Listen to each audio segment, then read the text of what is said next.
Assalamualaikum warahmatullahi wabarakatuh. Bagaimana kabarnya hari ini teman-teman semua? Semoga semuanya dalam keadaan yang sehat. Alhamdulillah, pada hari ini kita bisa kembali melaksanakan perkuliahan evaluasi pembelajaran matematika. Meskipun pelaksanaannya masih dilakukan secara daring karena masih adanya pandemi COVID-19. Meskipun perkuliahan ini dilaksanakan secara daring, kita harus yakin bahwa kita semua masih tetap bisa belajar dan bisa mendapatkan pemahaman dari materi kuliah yang disampaikan secara daring ini. Dalam perkuliahan kali ini, kami dari kelompok 1 yang terdiri dari 2 orang, yaitu saya sendiri, Muhammad Fauzan Alpaini, dan teman saya, Yamin Jafar Nasruddin, akan memaparkan materi tentang pengertian tes, pengukuran, penilaian, dan evaluasi. Mengingat pentingnya materi ini, kami mengharapkan kepada teman-teman semua agar menyimak pemaparan dari kami dengan seksama, agar teman-teman semua bisa mendapatkan pengetahuan yang bermanfaat saat nanti teman-teman menjadi seorang guru.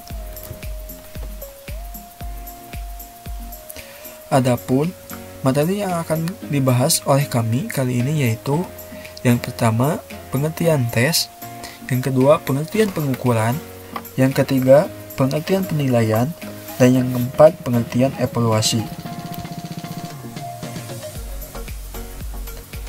Tetapi, sebelum kita masuk ke dalam pengertian-pengertian dari keempat istilah tadi, mungkin di dalam hati teman-teman akan timbul suatu pertanyaan.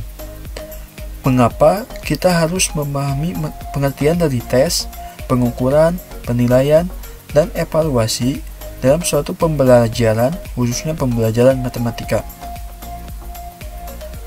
Kita, sebagai calon pendidik, sebaiknya harus mengetahui arti dari keempat istilah tadi. Alasannya karena apabila nanti kita menjadi seorang pendidik dan tidak mengetahui arti dari dan perbedaan dari keempat istilah tadi, maka kita akan merasa kebingungan dalam mengevaluasi pembelajaran yang telah kita lakukan. Nah, oleh sebab itu, maka kita harus memahami dan bisa membedakan antara tes, pengukuran, penilaian, dan evaluasi. Oke, langsung saja kita masuk ke materi yang pertama, yaitu pengertian tes.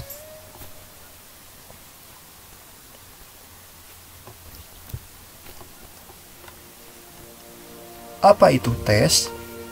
Kata tes sudah tidak asing lagi di telinga teman-teman kan? Dalam pemikiran teman-teman, kata tes itu mungkin erat kaitannya dengan soal-soal, ujian, pilihan ganda, uraian, dan sebagainya. Sebenarnya, pengertian dari tes itu apa sih?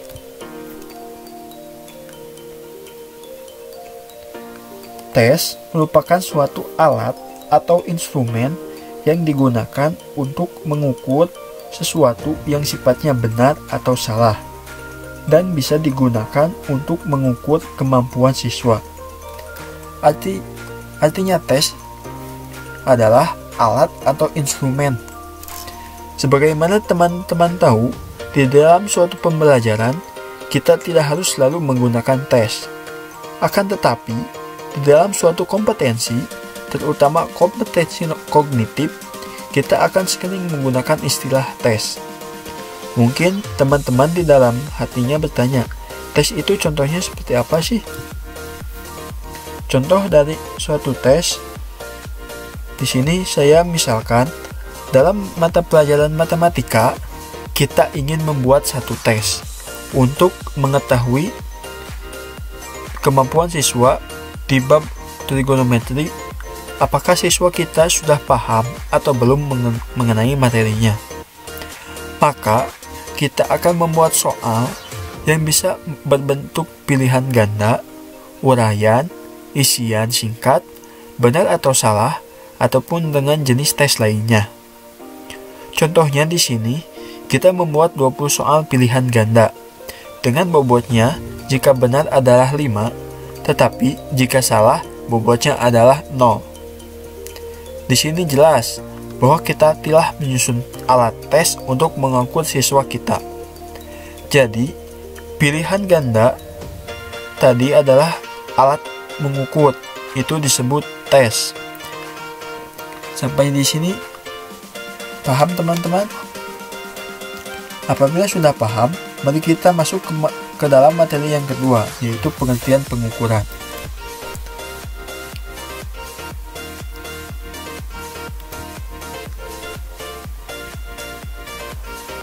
Setelah melakukan tes, kita melakukan pengukuran sehingga siswa akan mendapatkan angka. Jadi, pengukuran itu apa sih?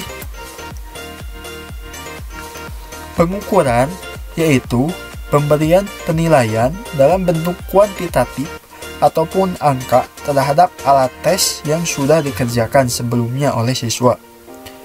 Jadi, pengukuran adalah ketika kita memberikan nilai berupa angka, karena biasanya pengukuran itu sifatnya kuantitatif. Nah, teman-teman, dari ilustrasi yang pertama, kita telah membuat soal 20 pilihan ganda dengan skor benar 5 dan salah 0. Dari sana, kita bisa mengukur. Kita anggap ada siswa A benar menjawab soal pilihan ganda sebanyak 8. Sehingga, dengan skor yang sudah saya buat tadi, kita bisa menentukan berapa skor yang didapatkan oleh siswa A tersebut. Ada soal 20, benar 8. Berarti, dia hanya mendapatkan skor 40. Selanjutnya, ada siswa B. Benar menjawab soal pilihan ganda sebanyak 20. Berarti dia mendapatkan skor 100. Itu adalah pengukuran. Jadi, pengukuran adalah proses setelah adanya alat evaluasi, yaitu tes. Bagaimana teman-teman, sampai di sini sudah paham? Apabila sudah paham, mari kita lanjutkan ke materi yang ketiga, yaitu tentang pengertian penilaian. Untuk materi yang selanjutnya akan dijelaskan oleh teman saya, yaitu Yamin Jafar Nasyuruddin. Kepadanya saya persilahkan.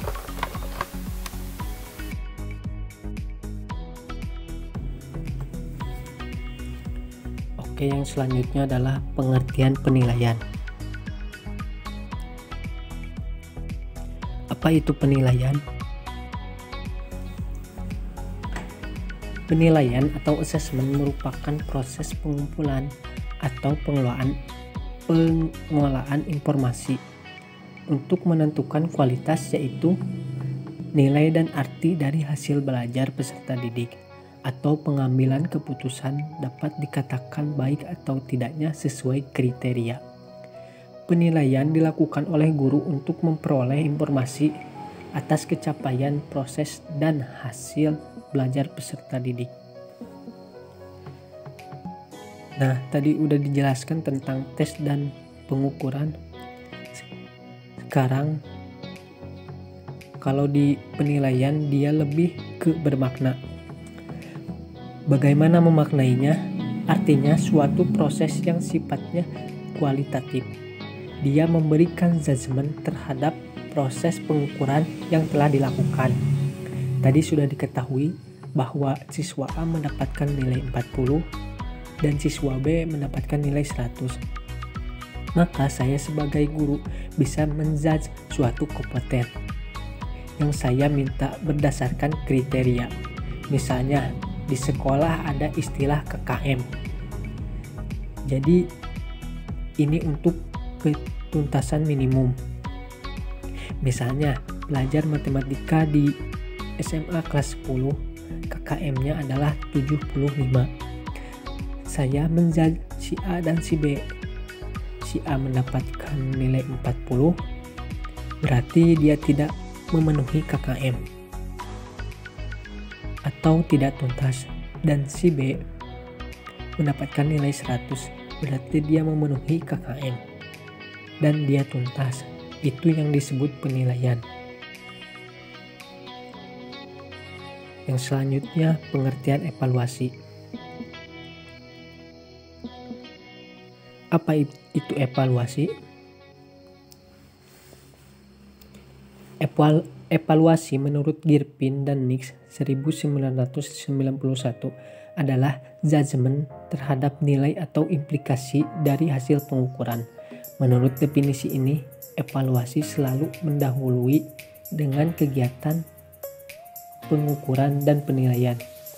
Adapun menurut Taylor 1950, evaluasi adalah proses penentuan sejauh mana tujuan pendidikan telah tercapai.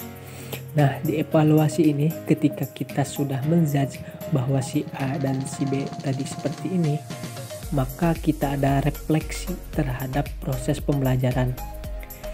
Sebenarnya kenapa sih si A nilainya begini? Apakah pembelajaran saya sulit untuk dipahami, atau mungkin strategi pembelajarannya, atau mungkin ada faktor-faktor lain yang membuat proses pembelajaran siswa tersebut. Nah, evaluasi ini tidak hanya memberikan masukan terhadap gurunya tadi, tapi pada siswa juga, sehingga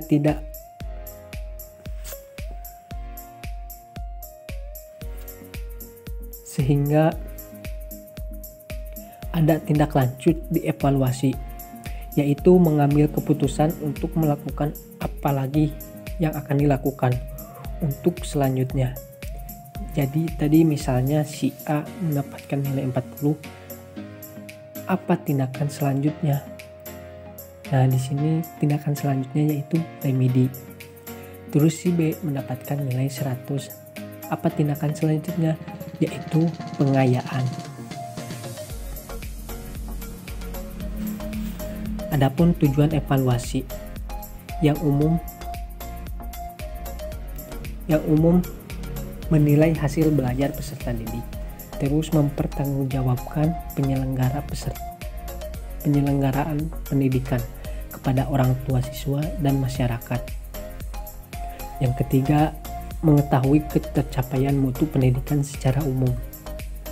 Adapun tujuan evaluasi yang khusus, yang pertama, mengetahui kemajuan dan hasil belajar peserta didik, terus mendiagnosis kesulitan belajar, memberikan umpan balik, perbaikan proses pembelajaran, terus menentukan kenaikan kelas, dan juga memotivasi belajar peserta didik dengan cara mengenal, memahami diri, dan merangsang untuk melakukan usaha perbaikan.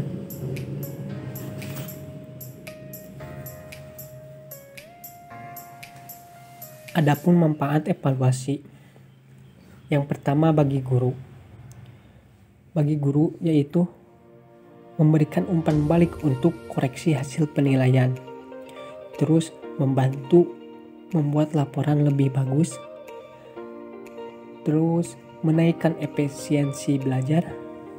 Adapun manfaat evaluasi bagi siswa yaitu memantau pembelajaran dirinya secara lebih baik.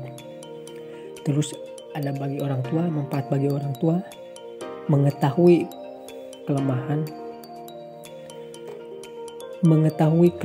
dan peringkat anaknya.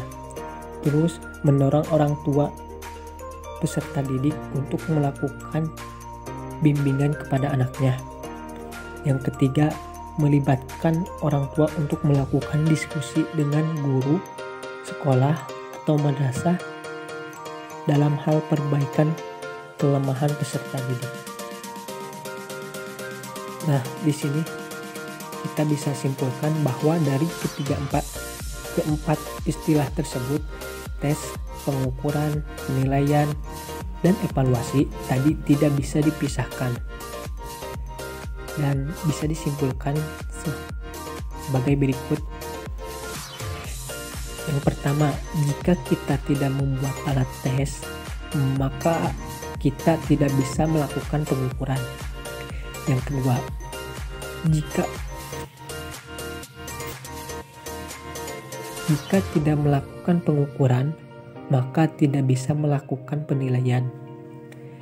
Dan yang terakhir, jika tidak melakukan penilaian, maka tidak bisa melakukan evaluasi dengan baik dan benar. Sehingga hakikatnya konsep-konsep dasar ini harus dipertimbangkan, sehingga kita melaksanakan kegiatan belajar mengajar dengan tepat dan benar, dan mendukung pendidikan nasional. Oke teman-teman, terima kasih. Mungkin sekian dari kami. Meski pembelajaran daring, kita tetap melakukan kuliah ini. Terima kasih. Wassalamualaikum warahmatullahi wabarakatuh.